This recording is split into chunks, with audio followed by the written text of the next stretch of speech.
How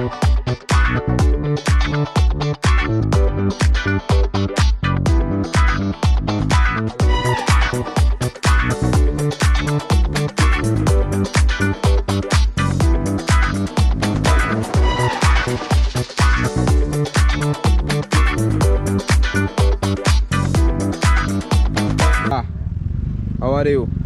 বলো, আমরা এখন একটা জায়গায় যাচ্ছি, তোমরা চলো আমার সাথে। হ্যাঁ, নমস্কার, আমি শুভজিৎ, আপনারা দেখছেন বঙ্গগুরু।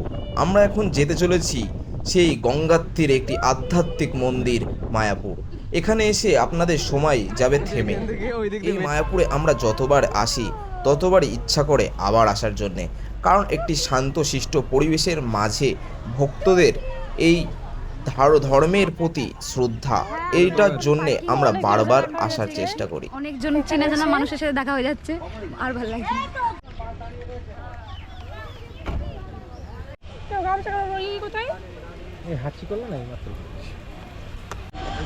আপনারা এখন দেখছেন মায়াপুরের সবথেকে বড় মন্দির স্কন। এই মন্দিরটা প্রচুর বড়, ঠিক আছে। আমরা এখন হাঁটতে হাঁটতে আগে যাচ্ছি সামনের দিকে। আমরা দেখাবো আপনাদের যেখানে বড় বড় পুজো থেকে শুরু করে শান্তির সাথে সবাই, এই দেখো এই যে স্কনটা দেখতে পাচ্ছ, এটা হচ্ছে আমাদের পৃথিবীর সবথেকে বড় টেম্পেল, যেটা অবস্থিত পশ্চিমবঙ্গ মায়াপুর শহরে। তা আপনারা ভিডিওর সাথে থাকুন। এখানে জিনিসপত্র রাখার জন্য চারিদিকে শুধু ভক্তদের গান, শুধু ভক্তদের গান। কিছু কিছু জায়গায় শুধু কীর্তন হচ্ছে, কিছু কিছু জায়গায় শুধু পুজো হচ্ছে। মানে ভক্তরা যে এত সুন্দরভাবে এই মায়াপুরে এসে নিজেদের পুজো টুজো করতে পারছে, এইটা দেখে আমরা মুগ্ধ হয়েছি। কারণ এই যে এখন এই কীর্তন হচ্ছে, ফরেনার আসছে, আমাদের ইন্ডিয়ানে এত ফরেনাররা এসে এই মন্দির দেখছে, এটা দেখে আমরা খুব প্রাউড ফিল করছি। চলো দেখা যাক সামনে। এখানে হয় আমাদের শ্রীকৃষ্ণের কীর্তন, যেটা 7টার সময় হয়, ঠিক আছে। আর আমরা যাচ্ছি আরও সামনে এখন খাবারের জন্যে, কারণ কিছু খেতে হবে প্রসাদ। এখানকার মায়াপুরের সবথেকে ভালো প্রসাদ যেখানে পাওয়া যায়, সেখানে আমরা এখন যদি পাই এখান থেকে তাহলে নিয়ে নেবো, নিয়ে আমরা খেতে বসবো, ঠিক আছে। তো দেখা যাক আমরা পাই কি পাই না। আর এখানে হয় কীর্তন 24 ঘন্টা, এই জায়গাটা কীর্তন হয়। তো আমরা সামনে এখন চলে এসেছি, আসার পরে দেখা যাক এখানে কি কি খাবার পাওয়া যায় কি পাওয়া যায় না, কথা বলে নিই। খাওয়ার পর আমরা এখন চলে আসলাম যেখানে খেতে দেবে, এর ভেতর থেকে আমরা গিয়ে খেতে বসবো, ঠিক আছে। খাওয়াটা হয়ে গেলে আমরা দেখাবো মন্দিরের আরও বাকি অংশ। তো যারা যারা এখনও ভিডিওতে রয়েছো, চ্যানেলটাকে সাবস্ক্রাইব করে দাও ও বেল আইকনকে অল করে দাও। আর কমেন্টে বলে দাও মায়াপুরের কোন কোন জায়গায় তোমরা গিয়েছো। তো খুবই সুন্দর পরিবেশ, এই পরিবেশ দেখলে পুরো মনটা জড়িয়ে যায়। কারণ চলো সামনে যাই, যেতে থাকি। ওই যে আমাদের স্কন মন্দির, দেখো এখান থেকেও দেখা যাচ্ছে কি সুন্দর নয় লাগছে। আবার এই দিকে যাচ্ছি, দেখতে পাচ্ছ কি সুন্দর, কি বড় মন্দির, দেখলে সত্যি চোখটা পুরো জুড়িয়ে যায়। এখন একটু আসলাম বেড়াতে।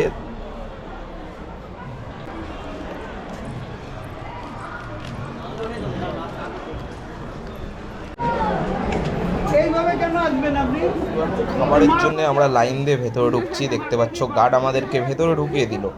এখন সামনে যাচ্ছি, আস্তে আস্তে সামনের দিকে যাব। এখানে একদিন বলছে ওনাকে ভিডিওতে নিতে পারুন, ঠিক আছে, তোমার ভিডিওতে নিই। তো সামনে এখানে গেলাম, তারপরে আমাদের ছোট মামার হচ্ছে মুখে ভাত ছিল, তাই জন্য তাকে মুখে ভাত আমি দিয়ে দিচ্ছি, ঠিক আছে। খুব জ্বালাই, কিন্তু কি করা যাবে বলো, সবার আদরের যখন নিয়ে আমি মুখে চামচ দিয়ে পায়েসটা তুলে দিলাম, কারণ তার মুখে ভাত বলে কথা, ঠিক আছে। সবার আদরের পচা আমরা নাম রেখেছি, ঠিক আছে। তো এখানে আবার একটু স্টাইল মেরে আবার সামনের দিকে যাব, তারপরে দেখা যাক কি হয়, ঠিক আছে। এই জায়গাটা যতবারই দাঁড়াচ্ছি খুব শান্তির জায়গার, এত সুন্দর ডিজাইন এইসব জায়গার বলে বোঝানো যাবে না।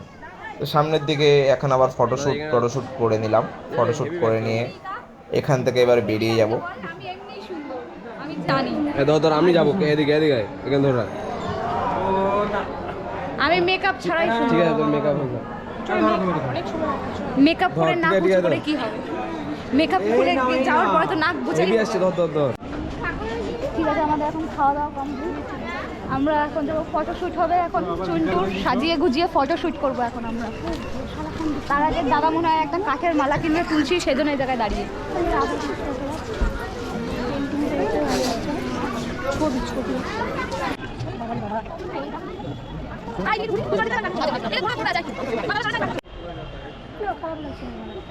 এইগুলো বড়দের গুলো কত করে এগুলো? এটা কি? হ্যাঁ, পাওয়া যাচ্ছে না বাবা, তুই আমাকে ধরি দে। মা দিনকার সময় বলে হ্যালো গাইস, এই তো মার খুঁজে পাওয়া গেছে, আমাদের বাবা হারিয়ে গিয়েছে। মার খুঁজে পাওয়া গেছে। মার খুঁজে পাওয়া গেছে, বাবার আর খুঁজে পাওয়া যাচ্ছে না। জানি না বাবা কোথায়। মা পাগলা, বাবা কোন জায়গায় সত্যি সত্যি গুম হয়ে গেয়া। বাবার কাছে কি আছে? ব্যাগ আছে রে, তাড়াতাড়ি করবি। ফটোগুলো তুলে নেওয়ার পর এখান থেকে চলে যাব, কারণ একটু পরে সূর্যোদয় হয়ে যাবে। সূর্যোদয় হয়ে গেছে দেখতে পাচ্ছ তোমরা। তো এখন আমরা সামনের দিকে আগে যাচ্ছি মন্দিরে সন্ধ্যা আরতি দেখার জন্যে। তো যারা যারা সন্ধ্যা আরতি এখনও দেখোনি মায়াপুরে, তারা সব থেকে বড় ভুল করেছো। তার আগে একটু ফটোশ্যুট করে নিচ্ছি আমাদের মামার, ঠিক আছে? ফটোশ্যুটটা হয়ে যাওয়ার পরে আমরা চলে যাব খিচুড়ি খেতে, প্রসাদ খেতে। এখানকার বিখ্যাত খিচুড়ি, ঠিক আছে? মায়াপুরের যে খিচুড়ি খায়নি সে এখনও মায়াপুরে আসা উচিত হয়নি তাকে। তো এই যে ফটোশ্যুট আমরা করে নিচ্ছি, ফটোশ্যুট করে নেওয়ার পরে আমরা এখন এখান থেকে বেরিয়ে যাব। বেরিয়ে গিয়ে আমরা খিচুড়ি খাবো, খিচুড়ি খাওয়ার পরে সন্ধ্যা আরতি দেখবো, দেখে তারপরে আমরা মন্দির দেখে কিছু কীর্তন দেখে আমরা এখান থেকে বাড়ি চলে যাবো। তো যতক্ষণ রয়েছে আর হয়তো 2 মিনিট থাকবে ভিডিওটা, তো যতক্ষণ এখনও তোমরা ভিডিওটা ভিডিওটা লাইক করুনি ও সাবস্ক্রাইব করুন, তারা এক্ষুনি সাবস্ক্রাইব করে দাও আর ভিডিওটা লাইক করে দাও, ঠিক আছে? তো সামনের দিকে ফটোশ্যুটটা হয়ে যাওয়ার পরে আমরা যাব সামনের দিকে, ঠিক আছে? এটা স্টিল ফটো একটা রেখেছো তো?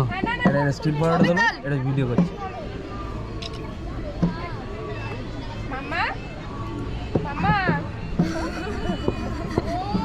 মামা দেখি দেখি দেখি দেখি দেখি দেখি দেখি দেখি দেখি দেখি দেখি একটা ফুল থেকে, একটা ফুল থেকে ঘুমটা হাসছে ওরা। ওই সাইডটা, ওই সাইডটা, ওই সাইডটা। দাঁড়া, আমি ওদিক যাই। দাঁড়া, সরে সরে দিকে দে। এখন আমরা খিচুড়ি খাবো, প্রসাদ তাই আমরা লাইনে দাঁড়াবো। এখন যাচ্ছি সেই প্রসাদ, বললাম খিচুড়ি, সেই প্রসাদটা খাওয়ার জন্য আমরা সবাই চলে যাচ্ছি আস্তে লাইন দিয়ে। খিচুড়ি নিয়ে খিচুড়ি খাওয়া শুরু করে দিয়েছে, খিচুড়ি সবাই খাচ্ছে, আমি ভিডিও করছি, ঠিক আছে? ওই জন্য খিচুড়ি খেতে পাচ্ছি না। তো সামনের দিকে আবার যাচ্ছি আমরা, এখন সামনের দিকে যাব, সন্ধ্যা আরতি তারা দেখবো, সন্ধ্যা আরতি দেখে মন্দির দেখে আমরা রওনা দেবো। তো সন্ধ্যা আরতি এখন যাব দেখতে, এই যে এখানে লাইন দিচ্ছে, আমরা ভেতরে যাব সন্ধ্যা আরতি দেখার জন্যে। তো সন্ধ্যা আরতি আমরা দেখতে পেলাম না, কারণ ওখানে ক্যামেরা নিয়ে যেতে বারণ করেছে, ওই জন্য আমরা সন্ধ্যা আরতিটা দেখতে পেলাম না। এই যে সেই স্কন যখন রাত্রেবেলা সাজানো হয়, স্কনটা এত সুন্দর লাগে দেখতে, পুরো চোখটা জড়িয়ে যায়, ঠিক আছে? আর এখানে কিছু ফটোশ্যুট করলাম, ফটোশ্যুট করে এখান থেকে আমরা বাড়ি যাব, কারণ অনেক রাত হয়ে গেছে, 11টা বাজে। তার আগে আমরা একটা কীর্তন শুনে নিই।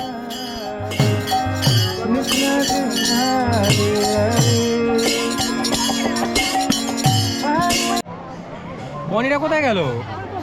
কোথায় বসে আছে? তো আমরা চলে যাচ্ছি, দেখা হচ্ছে পরের ভিডিও।